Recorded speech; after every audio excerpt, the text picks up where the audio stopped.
This is the Washington Times front page for Thursday, July 30th, 2026. Thanks for joining us. I'm George Gerbo. Before America was born, women were already fighting for her, from Abigail Adams to Agent 355. Experience America's untold heroes through immersive cinematic storytelling unlike anything you've heard before.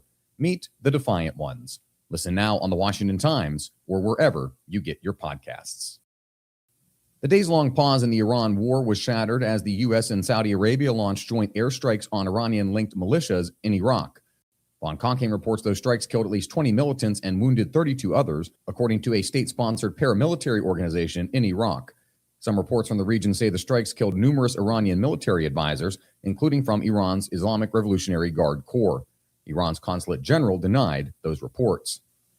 As the war drags on, an idea is gaining traction on Capitol Hill and in national security circles: claim victory and stop fighting.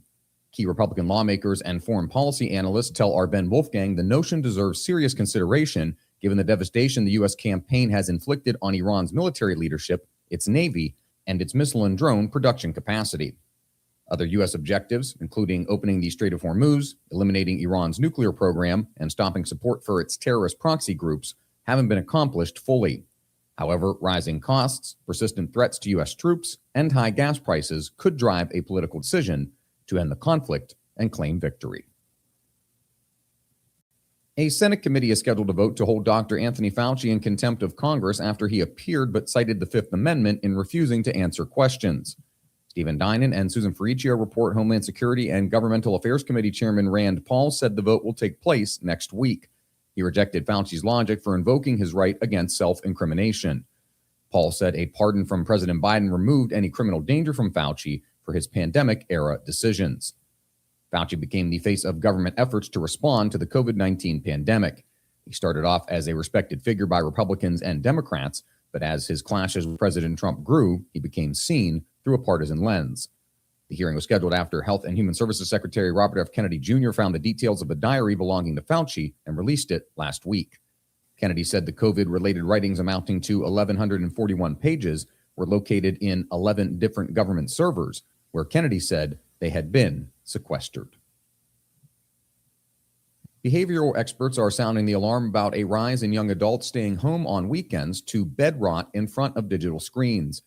Sean Salai reports the Harris Poll's latest data says staying home on weekends has become the default plan for 73% of adults ages 18 to 29. 71% spend at least half of their weekends watching TV, streaming shows, or playing video games. Half of that age group also reported feeling lonely on weekends, the highest of any age group surveyed, and 65% said they socialized more on their phones than in person. Most cited finances rather than personal enjoyment as their top reason for staying home. And finally, a new platform is active for Capitol Hill staffers, allowing them to anonymously rate and review the member offices where they've worked.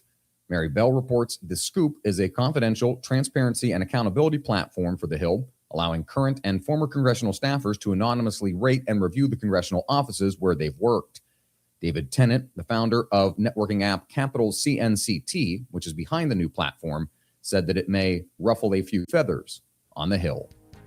Find all of today's front page stories at WashingtonTimes.com/front page or on the Washington Times app, and find us wherever you get your podcasts. You can also find us on social media at Wash Times for breaking news, sports, commentary, and more. For the Washington Times, I'm George Gerbo.